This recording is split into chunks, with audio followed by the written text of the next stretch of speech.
భక్త విభీషణ, ఈ భక్తికి మెచ్చింది. నీకు ఏం వరం కావాలన్న కోరుకోము నాయన. దేవదేవ సిద్ధి వినాయక అనన్య దుర్లోభన తమ సాత్కరమైన నా జన్మ ధన్యమైనది. విభీషణ, నీ తపోనిష్ట గరిష్టమైన నీకు భక్తి నా ముక్తిని గావించింది. నీ మనోనిత్యము అసమాన్యం దుర్లభం. నీ అభిష్టమే నీలో నెరవేర్చిన చిక్కుమాయన నీ కోరిక ఎత్తిలో. ధన్యోస్మి సిద్ధి వినాయక, ధన్యోస్మి. కలకాలముగా నా గుండెలలో పెరుడు కట్టి పరాభవముకై ప్రతీకారముకై ఎప్పుడు ఎప్పుడు ఉడుతలు ఈ కరము సర్వశక్తులకు ఈ కరము కావాలి అనుగ్రహింపుడు. ఈ కరము మృత్యు వశీకరణము కావాలి అనుగ్రహింపుడు. మహాత్మా అశ్రద్ధాని భక్తితో అర్చించింది కాన ప్రతిహారము అనుగ్రహించింది.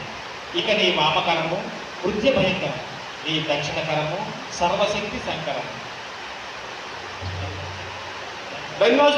ధన్యోస్మి సిద్ధి వినాయక, ధన్యోస్మి. ఈ నమస్థుతి వ్యర్థము కావాల్సిందేనా? కుమార, నా నామస్థుతి వ్యర్థము కాని కోరిక ఏమిటో కోరిక కోరుకోను. మహాప్రసాదమూర్తి, ఇక నీ కోరుకోవలసినదేమున్నది? అన్ని శక్తులు అనుగ్రహించుతుంది కదా. మీరు నాకు బాసట కావాలి. నా రక్షణ బాధ్యత తమరే స్వీకరింపవాలి. ఒక్క మాటలో మీరు కూడా నాకు అంగరక్షకుడు కావాలి అనుగ్రహింపుడు. అసలు నాయన, నన్ను నీ చాతుర్యంతో వశపరిచు. సరే, ఈ వాక్యము మదియందించుకును. నన్ను నా వరమును తిరస్కరించినవా, తక్షణమే నేను నా వరములతో పాటు నిష్క్రమించను. ఈ విషయము నేను మదించుకున్నాను. అఖండ సంపదతో సంపాదించుకున్న నా దైవమును మూర్ఖుండనై ప్రవర్తించినచో నాకన్నా అభివాదం ఉండేవాడు.